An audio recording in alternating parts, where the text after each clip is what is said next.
நீயா சொல்றேன் நானா சொல்லட்டுமா? 3 மாத காலங்களாக இந்த தாயை பார்க்க வேண்டும் என்று நினைத்துக் கொண்டிருந்தாலும் உன்னுடைய குடும்பத்தார் இங்கு வந்து கேட்பதற்கு தயாராக இல்லை என்ற நிலையில்தான் இப்பொழுது இந்த தாயை மன வருத்தத்துடன் வந்து பார்க்க வந்திருக்கிறார். பதில் சொல்லாமா கேட்கிறதுக்கு? அம்மா பார்க்க வந்திருக்கேன்ல, வீட்டில் யார் என்ன கூறினாலும் பரவாயில்லை, இந்த தாயிடம் ஏற்கனவே நான் பலமுறை சென்றிருக்கிறேன், அதன்படிதான் நல்ல விதமாக நடந்து கொண்டிருந்தது. ஆனால் இந்த 3 மாத காலங்களாக நிறைய குழப்பங்கள் ஓடிக்கொண்டிருக்கிறது. என்ன செய்வதென்று புரியவில்லை. கை நீட்டி அனைத்தும் கிடைக்கிறது, ஆனால் கைதவறி செல்கிறது. என் தாய் கூறியது போல் அனைத்தும் நடந்து கொண்டிருக்கிறது. ஆனால் ஒரே ஒரு குறை, என்னுடைய குழந்தைக்கு இன்னும் திருமணம் ஆகவில்லை என்ற குறையை தவிர இந்த ஆதிசக்தி தாயங்களை நல்ல விதத்தில் நான் வாழ வைத்துக் கொண்டிருக்கிறாள் என்று கேட்பதற்காகத்தான் இங்கு வந்து அமர்ந்திருக்கிறார். உண்மைதானே? நிறைய உனக்கு குறைகள் இருக்கிறது என்று கூறி உனக்கு பரிகாரங்கள் செய்து அனைத்தையும் சரி செய்து உன்னை அடுத்த நிலைக்கு தான் அழைத்து சென்று அமர வைத்திருக்கிறாள். எதற்காக இன்னும் உன்னுடைய குழந்தைக்கு திருமணம் ஆகவில்லை என்பதுதான் உன்னுடைய குறையாக என்னிடம் கேட்டுக் கொண்டிருக்கிறாய். தினமும் விளக்கேற்றி தாயே நீதான் எனக்கு துணை என்று வணங்கிக் கொண்டிருந்த நீ சில காலங்களாக என்னை நினைத்து வணங்காமல் மனதில் குழப்பத்துடன் என்ன நடந்தாலும் நடக்கட்டும், விதியின் செயலாக இருக்கிறது, என்னுடைய கணவன் என்னை சரிவர வழிநடத்தவில்லை, அவர்களுக்காக நான் இப்படி நான் என்னை வருத்திக் கொள்ள வேண்டும் என்று விரதம் இருக்கும் முறையையே இப்பொழுது விட்டு வைத்திருக்கிறாள். சொல்லு, பதில் சொல்லு. ஆமா தானே? அம்மா கூறிக்கொண்டிருப்பது அனைத்தும் உண்மையாக இருக்கும் தருவாயில் நீ பதிலளிக்கத்தான் வேண்டும். எதற்கு காரணம் என்றால் உனக்கு நல்ல நிம்மதியான வாழ்க்கையை இந்த தாய் அமைத்துக் கொடுத்திருக்கிறார். கணவன் வகையில் உனக்கு மனக்குழப்பங்கள் இருந்தாலும் அதை அனைத்தையும் சரி செய்து உன்னுடைய குழந்தைகளை நல்ல விதத்தில் அடுத்த நிலைக்கு அழைத்து செல்கிறேன் என்று உன்னை முழுமையாக இந்த தாய் ஆக்கிரமித்து அனைத்தையும் சரி செய்து கொண்டிருக்கும் சமயத்தில் விளக்கேற்றி வழிபடாமல் இருப்பது உன்னுடைய தவறு. அது மட்டுமல்லாமல் குலதெய்வங்களை நினைத்து வழிபாடு செய்ய வேண்டும் என்று உனக்கு நான் சொல்லி அனுப்பிய பிறகும் சரிவர அந்த தெய்வங்களை வழிபாடு செய்யவில்லை. ஏற்கனவே நான் கூறியதுதான், இந்த தெய்வங்கள் அனைத்தும் குலதெய்வங்களை உனக்கு நான் வழிக்கு அனுப்பி வைக்கும் சமயத்தில் அதை சரிவர உன்னுடைய கையில் பிடித்துக் கொள்ள வேண்டும். தவறி வைத்து விட்டால் இந்த தாய் பொறுப்பில்லை என்று உனக்கு நான் கூறிதான் அனுப்பினேன். நினைவிருக்கா? இருக்கா? நீ தானே கையை தவற விட்ட, அப்புறம் ஆதிசக்தி தாயை வந்து ஏன் தாயை நீதான் என்று என்னிடம் குறை கூறுவதற்கு ஒன்றும் கிடையாது. அதற்காகத்தான் உன்னை மறுபடியும் அமர வைத்து தவறு உன்னுடைய குடும்பத்தில் இருப்பவர்களின் பெயரில் தான் இந்த தாயிடம் இல்லை என்று கூறிக்கொண்டிருக்கிறேன். இப்ப என் மேல தப்பா ஓ மேல தப்பா? சொல்லு. குலதெய்வங்களை கையில் பிடித்துக் கொடுத்து இவள் தான் உன்னுடைய குலதெய்வம் என்று உனக்கு நான் வாக்கு கொடுத்து கனியில் அனைவரையும் அனுப்பி வைக்கும் சமயத்தில் அதை சரிவர வழிநடத்தி சென்றால் தானே அனைத்து தெய்வங்களும் உங்களுக்கு துணைக்கு வரும். அதற்காக நீ கவலைப்பட வேண்டிய அவசியம் கிடையாது. காரணம், இந்த தாயை முழுமையாக நம்பி வந்து நீ இங்கு உட்கார்ந்த பிறகு இந்த தாய் உனக்காக மனமிறங்கி வந்துதான் வாக்கு கூறுவாளே தவிர நீ செய்த பாவங்கள், அதாவது நீ செய்த தவறுகளை உனக்கு எல்லாவற்றையும் எடுத்துரைத்து கூறிவிட்டு அதன் பிறகுதான் உனக்கு இந்த தாய் வாக்கு கொடுப்பதற்கு தான் வர வைத்திருக்கிறார். மனதில் என்ன குழப்பங்கள் இருந்தாலும் பெண்ணாய் பிறந்தவள் விளக்கேற்றி வழிபாடு செய்ய வேண்டும். நினைத்தவுடன் நினைத்த நேரத்தில் இவர்கள் என்ன இப்படி கூறிவிட்டார்கள் என்று கணவனை வரிசைப்பாடி கொண்டு நினைத்தால் எனக்கு மனது குழப்பமாக இருக்கிறது, விளக்கேற்றவில்லை என்று கூறிவிட்டு எனக்கு சந்தோஷமாக இருக்கிறது இன்று விளக்கேற்றுகிறேன் என்று நீங்களாக வழிவகுத்து கொடுத்தால் நான் பொறுப்பு கிடையாது. சரியா? அம்மா சொல்றது புரியுதா இல்லையா? உனக்கு அனைத்துமே இந்த தாய் உனக்கு துணைக்கு இருக்கிறேன் என்று கூறிய பிறகு உன்னை கைவிடப் போவதில்லை. முழுவதுமாக இந்த தாய் உரைத்துக் கொண்டிருக்கிறாள். தினமும் விளக்கேற்றி உன்னுடைய தெய்வத்தையும் நான் இங்கு உட்கார்ந்திருக்கும் என்னையும் நினைத்து வழிபாடு செய், அனைத்தும் சரிவர நடக்கும். இதே 3 மாதத்தில் உன்னுடைய குழந்தைக்கு நல்ல வரம் கிடைக்கும். இந்த தாய் உனக்கு அருளாசி கூறுகிறார். சரியா? நீ கேட்டு வந்த காரணம் என்னவென்று இந்த தாய்க்கு தெரியும். காரணம் என்னவென்றால் என்ன நினைத்தாலும் என்ன நடந்தாலும் இந்த தாய் உனக்கு துணைக்கு வருகிறேன் என்று வாக்கு கூறிவிட்டேன். ஒரு முறை வாக்கு கூறினால் இந்த ஆதிசக்தி தாய் வாக்கு தவற மாட்டாள் என்று நீ புரிய வேண்டும் என்பதற்காகத்தான். அது மட்டுமல்லாமல் உன்னுடைய குலதெய்வம் உன்னுடைய எல்லைக்கு வரவில்லை. ஏனென்றால் உனக்கு நான் அனுப்பி வைத்ததை தினம் தினம் விளக்கேற்றி வழிபாடு செய்யவில்லை. அது மட்டுமல்லாமல் உன்னுடைய எல்லைக்காரியையும் நீ வழிபாடு செய்யவில்லை. எல்லைக்காரியை போய் பார்த்தியா?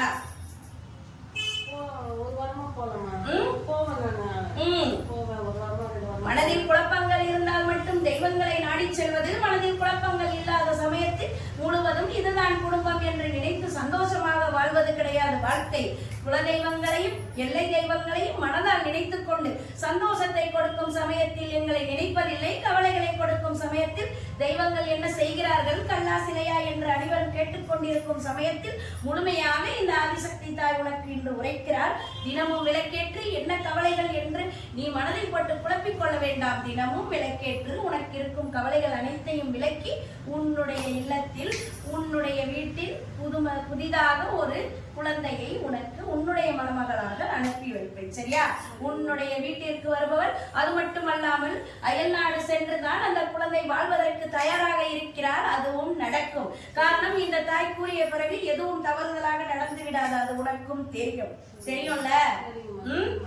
ஏனென்றால் இவ்வளவு அயல் நாட்டிற்கு சென்று அனுப்புகிறோம், என்ன ஆகுமோ என்று நீ கவலைப்பட தேவையில்லை.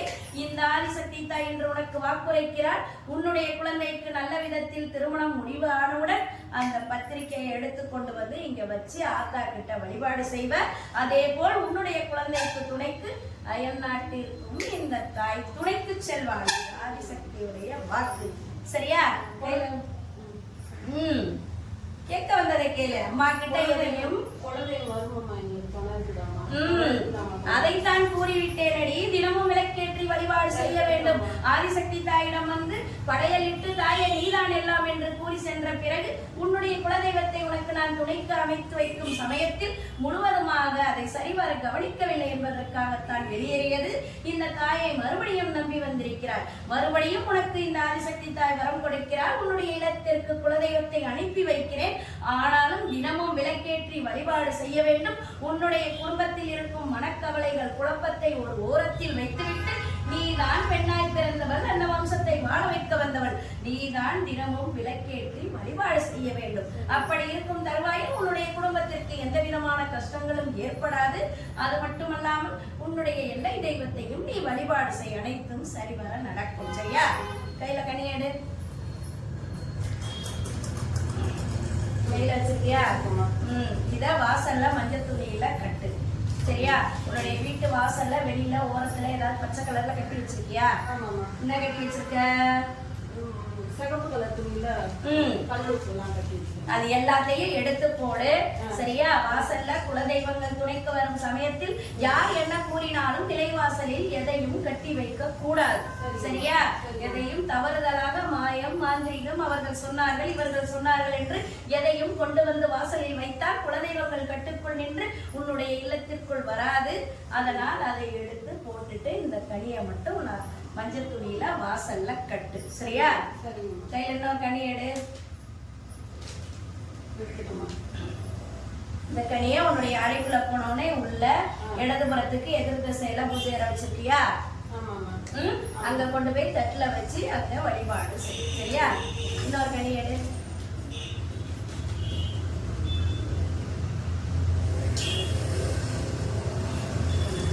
இந்த கனியை வீட்டுல உள்ள ரத்த சம்பந்தப்பட்டவர்கள் குடிச்சிட்டு வீடு வாசல் வெளியில வரைக்கும் உன்னுடைய வீட்டுல இருந்து கீழே வந்தா கீழே அந்த மெயின் கேட்டுக்கு முன்னாடி ஒரு தண்ணீர் நீர்நிலை ஒண்ணு இருக்கு. தம்பு மாதிரி இருக்கா? அது வரைக்கும் வெளியில ரோடு வரைக்கும் கரைச்சு தெளிக்கணும். சரியா? இந்த பழத்தை புளிஞ்சு குடிக்கணும்.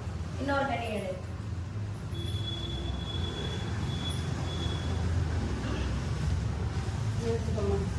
இந்த கனியை உன்னுடைய துணைக்கு வச்சுக்கோ. விரைவில் உன்னுடைய குழந்தைக்கு நல்ல வாக்கு, நல்ல விதத்தில் நல்ல வரன் அமைந்து இந்த தாயை தேடி வரும் சமயத்தில் இதை கொண்டு வந்து இல்லை. சரியா? மாமனார் இறந்துட்டாரா? அவர் இருக்காரம்மா? அவரு இப்போ அமாவாசைக்கெல்லாம் வராரா? இவங்களுக்கு துணையா இருக்காரம்மா? இவங்க குடும்பத்துல மாமனார் இறந்துட்டாரு, இவங்களுக்கு துணையா வராரா?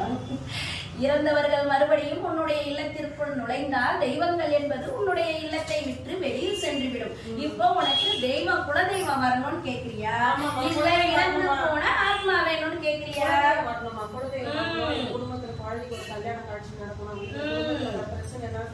அதைத்தான் கூறிக்கொண்டிருக்கிறேன். குலதெய்வங்களும் இந்த ஆதிசக்தி தாயும் உள்ளே நுழையும் சமயத்தில் கெட்ட ஆத்மாக்கள் அனைத்தும் வெளியில் சென்றுவிடும். அதனால் எதை பற்றியும் நீ கவலைப்பட தேவையில்லை. ஆதிசக்தி இருக்கும் இல்லத்தில் எந்தவித தீய சக்திகளும் இறந்தவுடனே நீ உன்னுடைய மாமன் என்று கூறிக்கொண்டிருக்கிறாய். இறந்தவுடன் அனைத்துமே இந்த மயானக்கரைக்கு பிணங்களாகத்தான் கெட்ட ஆத்மாக்களாகத்தான் வந்து சேருமே தவிர முறை என்பது கிடையாது. சரியா? உன்னுடைய குழந்தைகளுக்கு நல்ல விதத்தில் திருமணம் நடக்க வேண்டும் என்று நீ கேட்டுக்கொண்டிருக்கும் தருவாயில் தீய ஆத்மாக்கள் எதுவும் உள்ளே நுழையாவண்ணம் இந்த தாய் உன்னை காவல் காத்து உன்னுடைய குழந்தைகளை நல்ல விதத்தில் மனமுடித்து வைத்து அவர்களை வாழ வைத்து அழகு பார்ப்பாள். ஆதிசக்தி தாயை நீ முழுமையாக நம்பிவிட்டாய் என்பதற்காக இல்லை. ஆதிசக்தி தாயையும் நீ சில சமயங்களில் மனதளவில் திட்டிக் கொண்டுதான் இருக்கிறாய். என்ன அவர்கள் செய்து விட்டார்கள், பரிகாரம் என்று கூறினார்கள், என்னுடைய குழந்தைக்கு திருமணம் நடக்கவில்லை என்று கேட்டாய். ஆனாலும் உனக்கு ஒரு நான் உத்தரவு கொடுக்கிறேன், இந்த எல்லைக்கு வந்த பிறகு நீ நல்லா இருக்கியா இல்லையா? நல்லா இருக்கேம்மா. யார் யாருக்கு என்னென்ன செய்ய வேண்டும் என்று இந்த தாய்க்கு தெரியும். எதற்கு இன்னும் உனக்கு அந்த குழந்தைக்கு நடக்கவில்லை என்பதன் காரணத்தையும் கூறிவிட்டேன். காரணம், உன்னுடைய குலதெய்வங்களை நீ வழிபாடு செய்யவில்லை, இல்லத்தில் விளக்கேற்றி வழிபாடு செய்யவில்லை, எல்லை தெய்வங்களை சரிவர வணங்கவில்லை.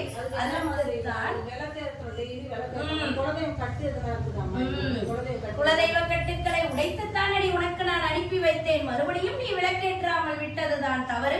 அது மட்டுமல்லாமல் தெய்வங்களை நிந்திப்பது மிகவும் தவறான செயலாகும். தெய்வங்கள் தான் துணைக்கு வருகிறது என்று நினைத்து வாழ்ந்து கொண்டிருந்த உனக்கு நன்மைகள் நடக்கும் போது இதுதான் தெய்வம் என்று வணங்கிக் கொள்கிறீர்கள். தவறுதலாக ஏதாவது நீங்கள் செய்யும் தவறுக்கு தெய்வத்தையே வசைபாடுகிறீர்கள். ஆனாலும் அதை புரிய வைத்து வாழ்வழித்து உங்களை வாழ வைப்பதுதான் இந்த ஆதிசக்தி தாயின் பொறுப்பாக உங்களை உட்கார வைத்து இந்த தாய் உங்களுக்கு வரமளித்துக் கொண்டு இப்படித்தான் வாழ வேண்டும் என்றும் வாக்குரைத்துக் கொண்டிருக்கிறார். புரியுதா? அம்மா என்று கூறி வந்தும் இந்த குழந்தைகளுக்கு அனைத்தையும் சரிவர இப்படித்தான் நடக்க வேண்டும் என்று புரிய வைத்து உங்களை வாழ வைத்து அழகு பார்த்துக் கொண்டிருக்கிறேன். அதையும் மீறி தாய் அப்படி இல்லை என்று தவறுதலாக கூறும் சமயத்தில் நீங்கள் கூறியது தவறுதான் என்று உணர வைப்பதற்குத்தான் சில பல தவறுகளான தண்டனைகள் கொடுக்காமல் சில பல மன கஷ்டங்களை கொடுத்து இதுதான் உலகம் என்று புரிய வைத்துத்தான் உங்களை மாற்றியமைத்து உங்களுடைய வம்ச தெய்வமாக இந்த ஆதிசக்தி தாய் உங்களுக்கு துணைக்கு வருகிறார். சரியா? புரியுதா?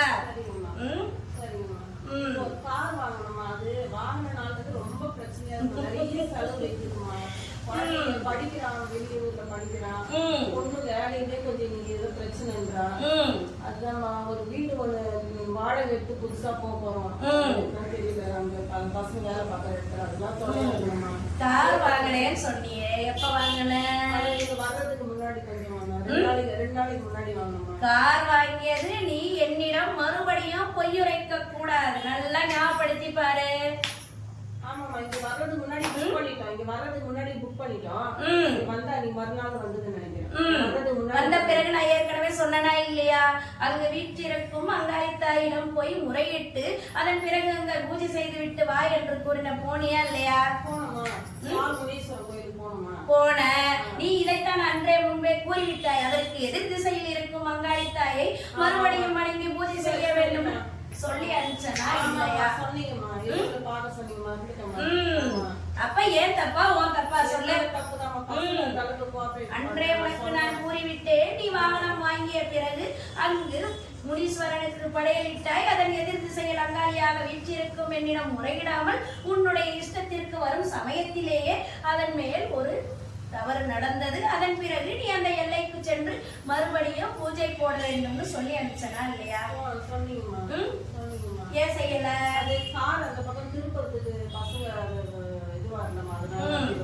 திருப்புறதுக்கு வரல நீ அப்ப சொன்ன. இப்ப வந்து எவ்வளவு காலங்கள் ஆகுது? அதுக்கப்புறம் அம்மா சொல்லி போய் செஞ்சியா? ஏன் செய்யல? அப்ப நீ எல்லாத்தையும் அனுபவிச்சுதானே ஆகணும். அம்மா சொல்லாத விஷயத்த இப்படித்தான் நடக்க வேண்டும், உனக்கு கவலைகள் நீங்கும் என்று இந்த ஆதிசக்தி தாய் கூறும் தருவாயில் நீ அதை கேட்காமல் உன்னுடைய இஷ்டத்திற்கு இருந்துவிட்டு ஏன் இப்படி ஆகிறது என்று மறுபடியும் கேட்டால் நான் என்ன செய்வது? உனக்கு அதற்கான வழியை நான் சொன்னனா இல்லையா? நீ செய்யாது ஓ தப்பு தானே, தப்பா சொல்லு. உண்மையில தப்பா வச்சுக்கிட்டு வாங்கிய பிறகு அது சரியில்லை என்று அதை பற்றி குறை கூறுவதில் தவறில்லை. போய் பூஜை பண்ணுன்னு தானே சொன்னேன் நானே. நீ செய்ய, அதுக்கு பிறகு எல்லாமே சரியா நடக்கும். அம்மா சொன்னதை கேட்டு வருவதாக இருந்தால் இந்த பூமியில் உங்களுக்கு இடம் உண்டு.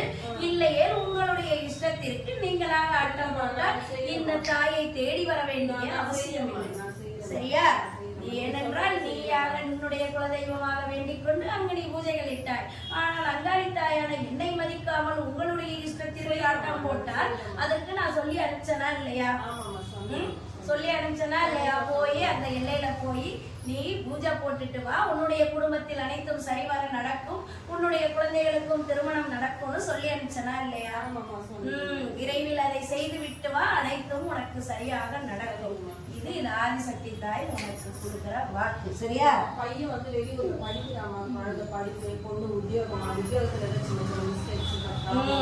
நீ முதல்ல அங்க போய் பூஜை போட்டு அம்மா கிட்ட நின்னு தாயேன்னு மன்னிப்பு கேட்டுட்டு நீ விளக்கேத்திட்டு வா. உனக்கு எல்லாமே விடிவு காலமாக அமையும். சரியா? உனக்கு குறை இருக்கிறது என்று கூறி அனுப்பிய பிறகும் நீ இவ்வளவு காலங்களாக செய்யாமல் இருந்தது உன்னுடைய தவறுதானே தவிர இந்த தாயை குறை சொல்லி எந்த ஒருமான பிரயோஜனமும் கிடையாது. சரியா?